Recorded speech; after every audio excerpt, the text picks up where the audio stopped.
In recent years, spirit summoning games have exploded in popularity. But this group of young people didn't know how to summon spirits properly, so they decided to try it using a ghost hand to call forth whatever might be hiding in the dark. This ghost hand had been cut from the corpse of a deceased medium. It was said that if you lit a candle, held the hand again, and asked the nearby spirits to respond, you could actually see them.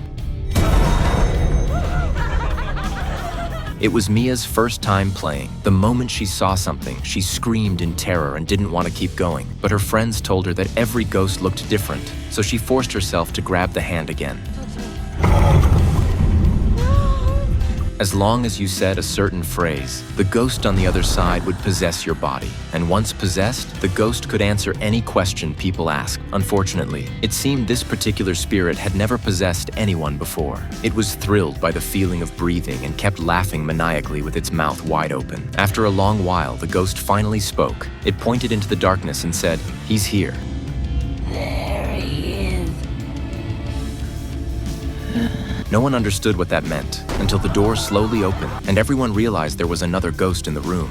He's behind you now.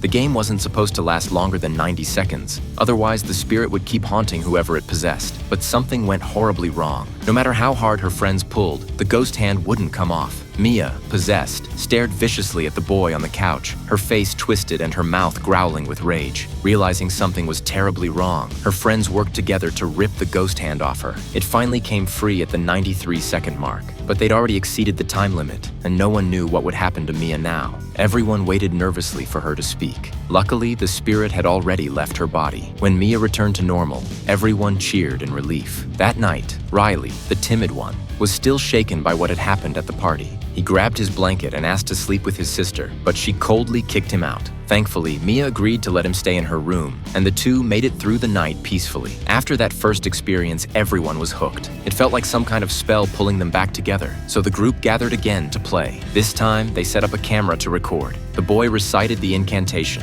and after a brief choking sensation, everything went calm. The ghost that possessed him seemed to be a woman who had died violently. Her seductive movements and hazy eyes showed she wasn't used to being in a man's body. The next second, the boy collapsed to the ground, rubbing his body against the floor. The dog came over to investigate, and what happened next was so disgusting no one could bear to watch.